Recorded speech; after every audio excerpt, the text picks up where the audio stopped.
یہ منو سلوا تک پہنچے گا.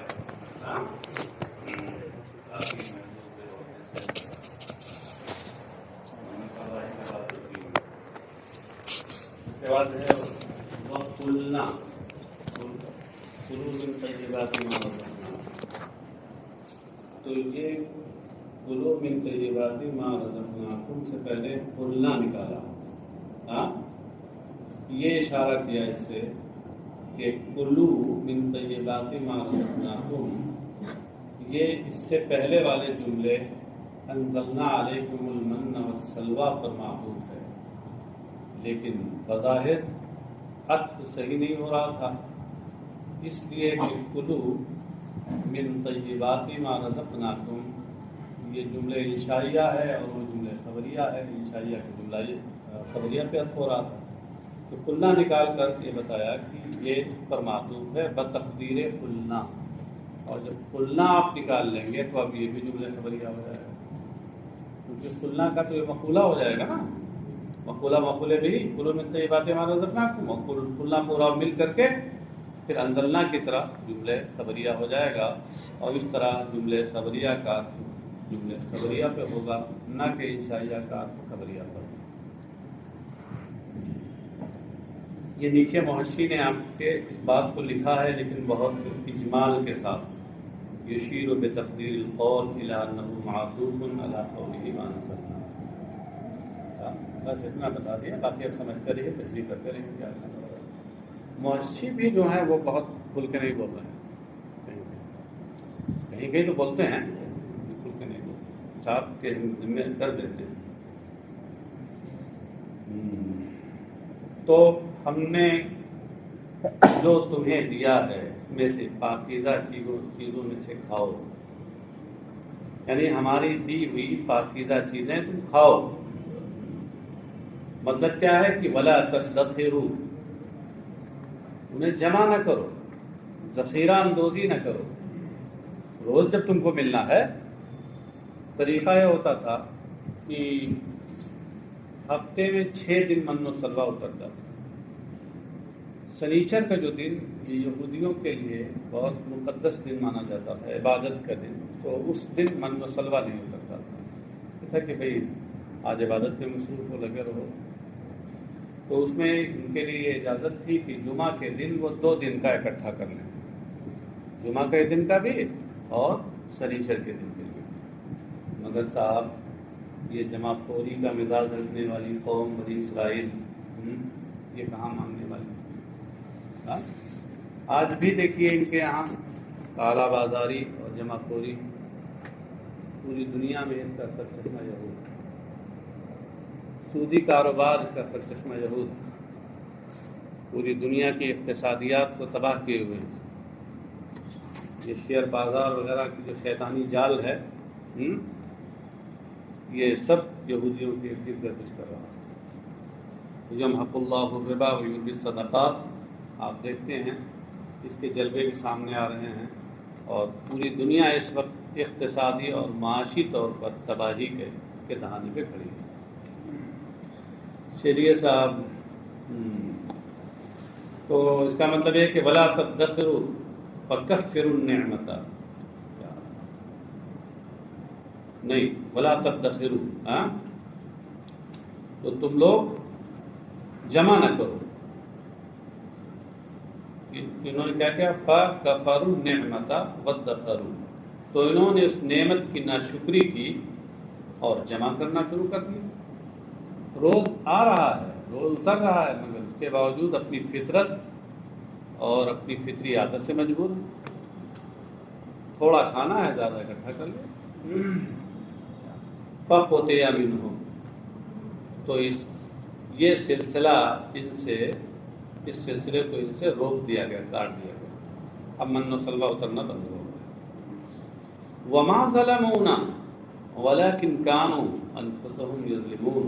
ارشاد باری تعالیٰ ہے وما ظلمونا، ہم نے ان پر ظلم نہیں کیا. بذالک نکال کر بھی بتایا کہ یعنی یہ جو ہم نے سلسلہ اترنے کا من سلوہ کے اتارنے کا بند کر دیا، تو اس کے ذریعے ہم نے ان پر ظلم نہیں کیا. ولیکن کانوا انفسهم یظلمون، بلکہ وہ خود اپنے اوپر ظلم کرتے تھے. ہاں وہ طرز عمل جو ان کا تھا وہ ظاہر سی بات ہے کہ وہ ہم نے کہا تھا جمع نہ کرو، وہ جمع کر رہے تھے.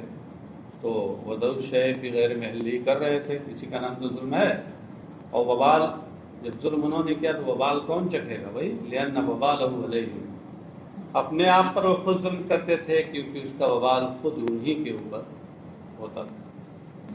وَإِذْ قُلْنَا ادْخُلُوا هَٰذِهِ الْقَرْيَةَ فَكُلُوا مِنْهَا حَيْثُ شِئْتُمْ رَغَدًا وَادْخُلُوا الْبَابَ سُجَّدًا وَقُولُوا حِطَّةٌ نَغْفِرْ لَكُمْ خَطَايَاكُمْ وَسَنَزِيدُ الْمُحْسِنِينَ. اور یاد کرو اس وقت کو جب ہم نے ان سے کہا. یہ کب کہا تھا؟ مفسر نے بڑھایا بعد خروجہم من التیہ، میدان تیہ سے نکلنے کے بعد ہم نے ان سے کہا ادخلوا هذه القرية، اس بستی میں تم لوگ داخل ہو جاؤ. یہ بستی کون سی تھی؟ علی اختلاف القولین بیت المقدس یا اس کے قریب کی بستی اریحہ تھی. بیت المقدس یا اس سے بالکل قریب کی بستی ہے جس کا نام اریحہ تھا. نیچے لکھا نا قریۃ قریب من بیت المقدس. حضرت عبداللہ ابن عباس رضی اللہ عنہ سے یہ مروی ہے کہ وہ بیت المقدس بستی تھی، اور ان کے شاگرد حضرت مجاہد سے مروی ہے کہ اریحہ تھی. دونوں تفسیر کے امام ہیں.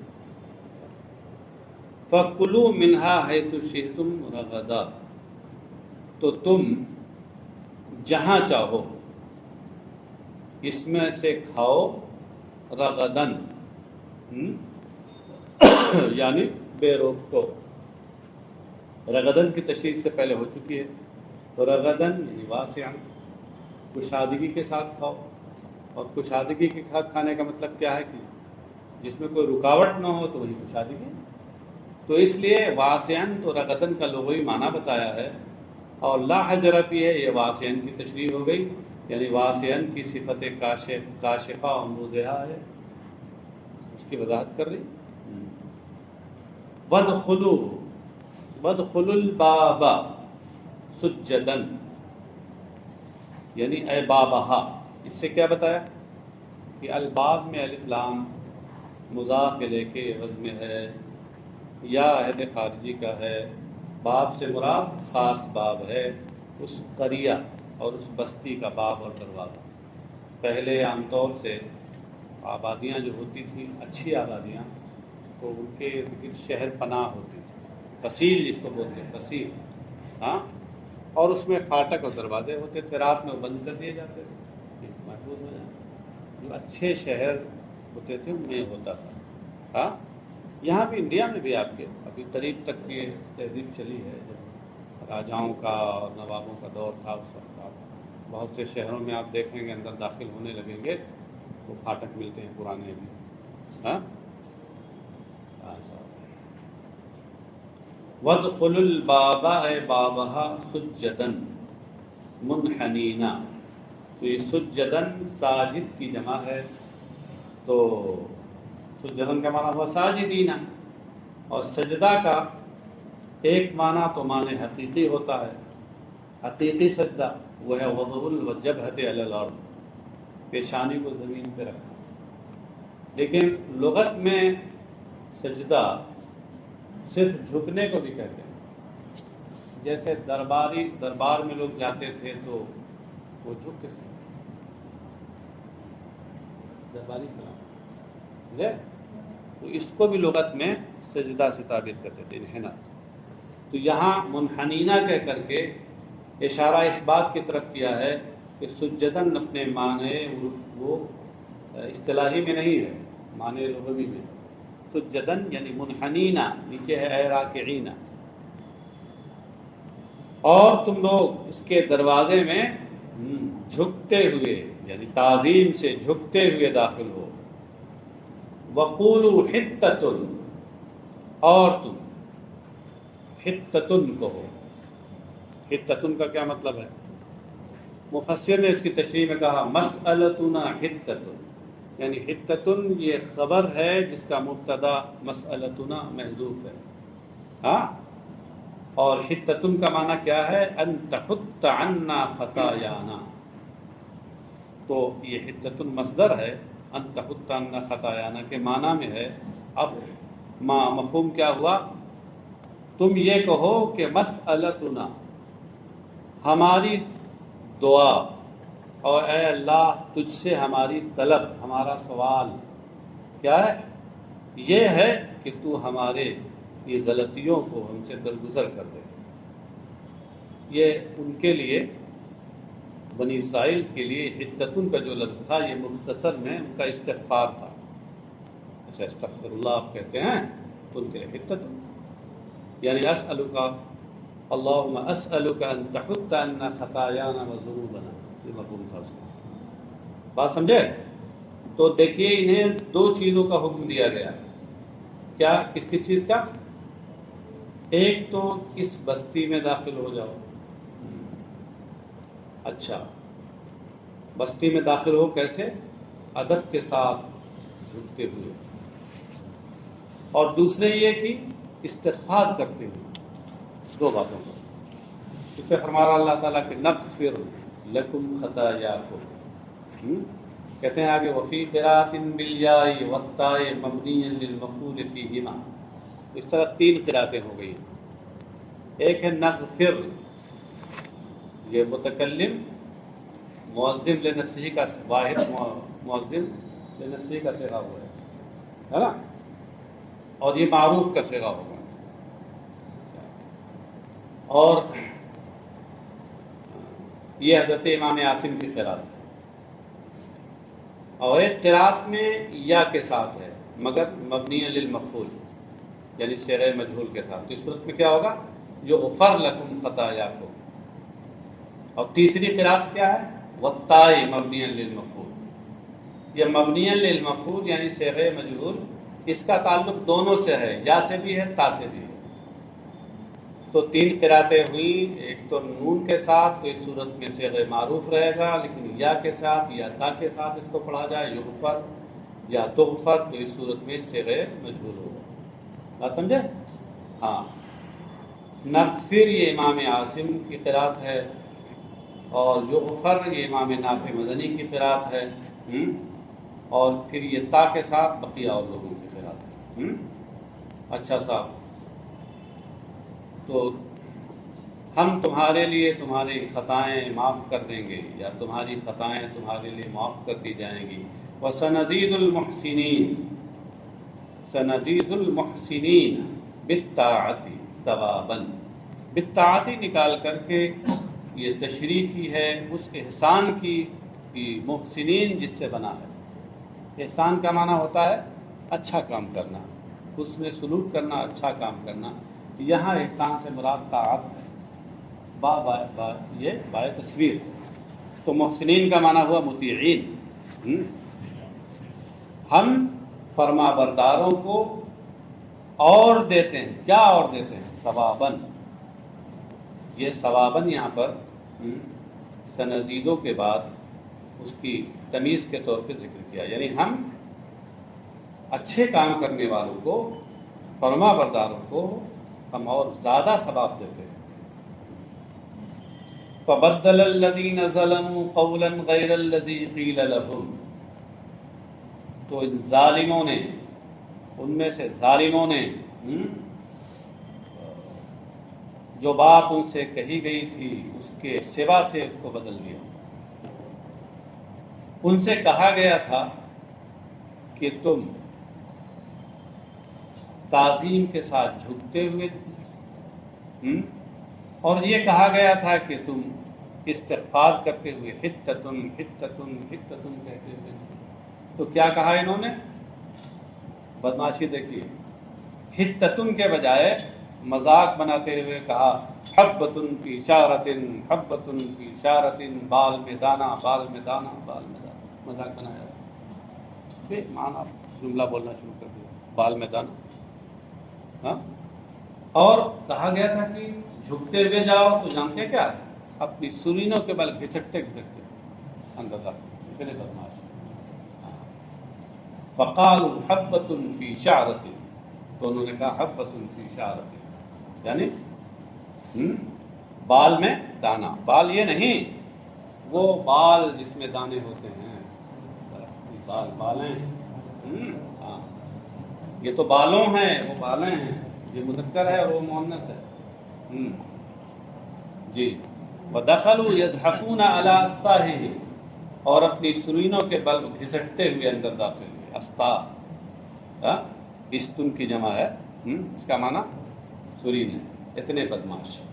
فَأَنزَلْنَا عَلَى الَّذِينَ ظَلَمُوا، آگے ہے رِجْزًا مِّنَ السَّمَاءِ بِمَا كَانُوا يَفْسُقُونَ، تو ان ظالموں پر ہم نے آسمان سے عذاب اتارا، بِمَا كَانُوا يَفْسُقُونَ، اس وجہ سے کہ وہ نافرمانی کرتے تھے، حکم نہیں مانتے تھے۔ فسق کا معنی کیا ہوتا ہے؟ نافرمانی کرنا، خروج عن الطاعات۔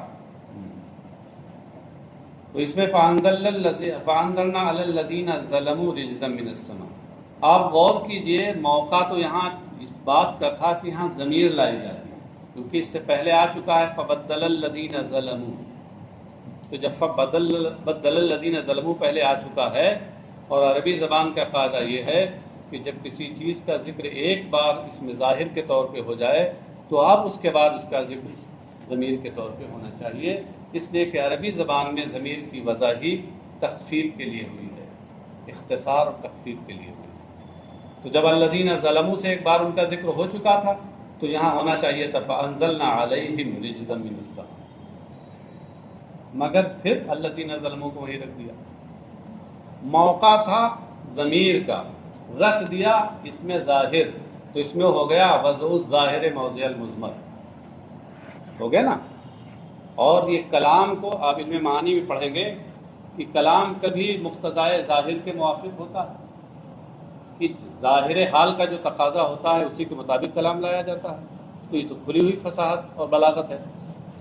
اور کبھی کبھی کلام مقتضائے ظاہر کے خلاف لایا جاتا ہے، مقتضی ظاہر کے خلاف جو کلام لایا جاتا ہے اس کی بہت سی صورتیں ہیں، ان میں سے ایک صورت وضع ظاہر موضع المضمر بھی ہے کہ ضمیر کا مقام ہو اور وہاں اس میں ظاہر کو رکھ دیا جائے۔ یہ بلا وجہ نہیں ہوتا ہے، اس کی کچھ نہ کچھ حکمتیں ہوتی ہیں، یہاں پر بطور مبالغہ ان کی حالت کی قباحت کو اور ان کی بدتمیزی کو بیان کرنا ہے، کہ وہ ظلم و زیادتی کرنے والے ہیں، اس وصف کو بیان کرنا تھا، اس لیے الذین ظلموا پہلے آیا، اس کے بعد پھر الذین ظلموا کہا، دوبارہ پھر کہا، تو اس کی اور وضاحت ہو گئی نا۔ کہتے ہیں فیہ وضع المظہر موضع المضمر مبالغۃ فی تقبیح شانہم، اس میں ضمیر کی جگہ اس میں ظاہر کو رکھا گیا ہے ان کے معاملات، ان کے معاملے کی قباحت اور برائی کو میں مبالغہ کرنے کے لیے۔ رجزن یعنی عذابن، یہ رجز کا معنی بتا دیا۔ اب یہ کہ وہ عذاب کیا تھا اس کی تشریح کرتے ہیں تعاونن۔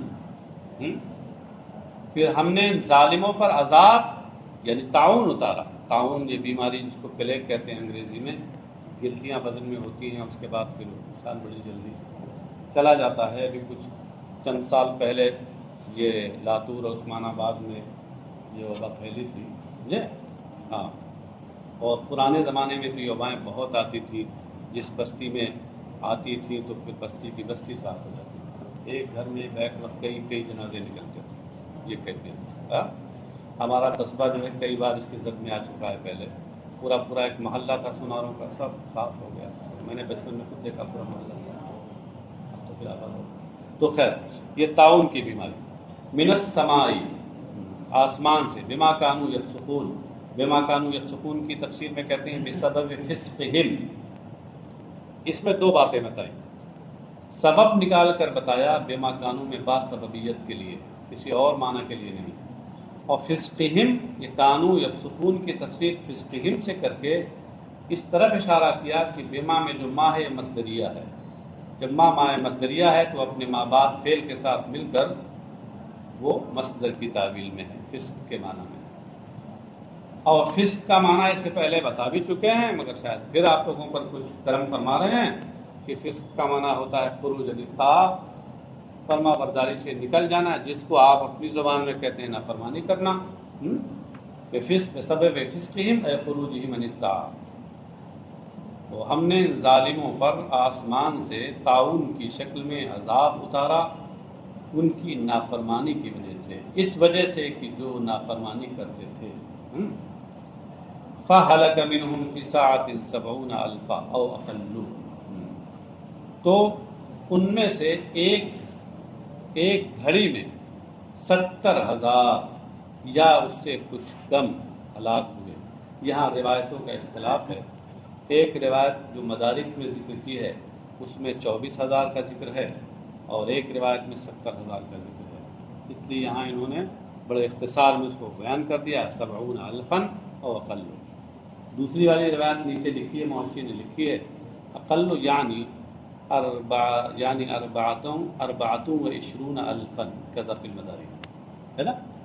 چلیے صاحب، وَإِذِ اسْتَسْقَىٰ مُوسَىٰ لِقَوْمِهِ فَقُلْنَا اضْرِب بِّعَصَاكَ الْحَجَرَ فَانْفَجَرَتْ مِنْهُ 12 عَيْنًا قَدْ عَلِمَ كُلُّ أُنَاسٍ مَّشْرَبَهُمْ كُلُوا وَاشْرَبُوا مِن رِّزْقِ اللَّهِ وَلَا تَعْثَوْا فِي الْأَرْضِ مُفْسِدِينَ۔ اور یاد کرو اس وقت کو، اس کو نکالا، وہی بتایا اس سے پہلے بتایا تھا، اس وقت کو یاد کرو جب موسیٰ نے اپنی قوم کے لیے پانی طلب کیا، سیرابی طلب کی۔ یہ استسقاء جو ہے اس کا یہ باب استفعال سے ہے، اور جس کی خاصیت ہے طلب ماخذ، اس کا ماخذ سقیہ ہے، تو استسقاء کا معنی کیا ہوا ہے؟ طلب سقیہ، اور سقیہ کہتے ہیں اس چیز کو جو سیراب کرے، یا خود سیرابی کو بھی کہتے ہیں۔